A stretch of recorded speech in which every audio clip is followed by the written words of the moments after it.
Tagaro Python the Mari Python Coba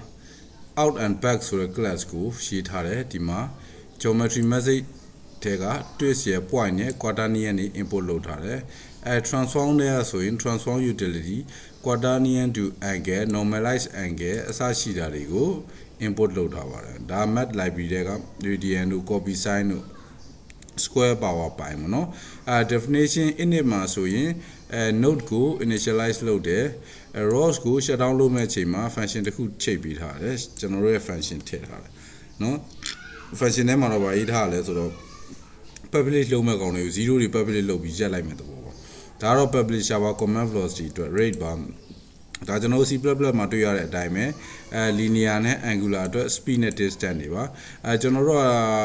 square ပုံစံတိုင်းသွားမယ်ဆိုတော့90 degree သွားမယ်ဆိုတော့1 by ရဲ့တဝက်ဆိုတော့ pi by 2ပေါ့เนาะပြီးတော့ transform listener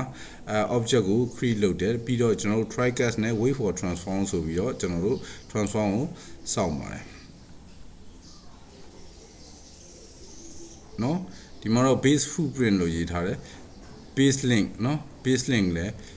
ကြပါတယ် base link နဲ့ base footprint ကြိုက်တာသုံးလို့ရပါတယ်အဲဒီမှာ looping 4ချိန်ပတ်ထားတယ် looping 4ချိန်ပတ်ထားတော့ position point ဆိုတာတော့ဒါအပေါ်မှာကြည့်လိုက်ပါ header ကိုသွားကြည့်လိုက်ဟောဒီမှာ geometry message point တိုက်ပါเนาะ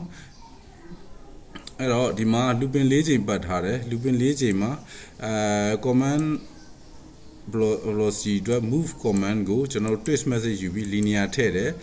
ပြီးတော့ angular မထည့်သေးဘူးเนาะပြီးတော့ position နဲ့ rotation ကို get odometry ဆိုပြီးတော့သူထည့်ရယူတာ get odometry မှာဘာရေးထားလဲတော့ကြည့်အောင်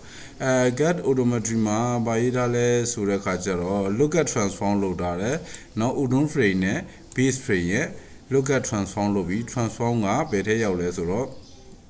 ဒီ transformation နောက် Python နဲ့ကြတော့ပိုကောင်းသွားတာပေါ့နော်ဒီမှာ table အနေနဲ့ translation တစ်ခုရမယ် rotation တစ်ခုရမယ်နှစ်ခုရတာပေါ့နော် return လုပ်တဲ့အချိန်မှာနော်ဒီ point ရဲ့ quaternion to angle rotation ဒီနှစ်ခုရပါတယ်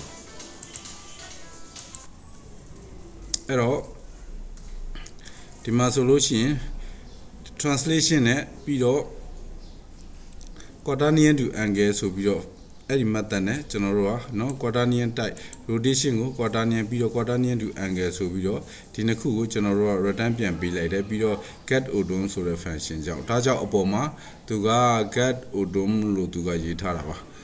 ဘယ်နားရောက်သွားလဲဆိုတော့ဒီမှာเนาะအဲ့တော့ position point နဲ့ rotation ကိုဒီတိုင်းပဲ table လေးနဲ့ယူလိုက်ရုံပဲ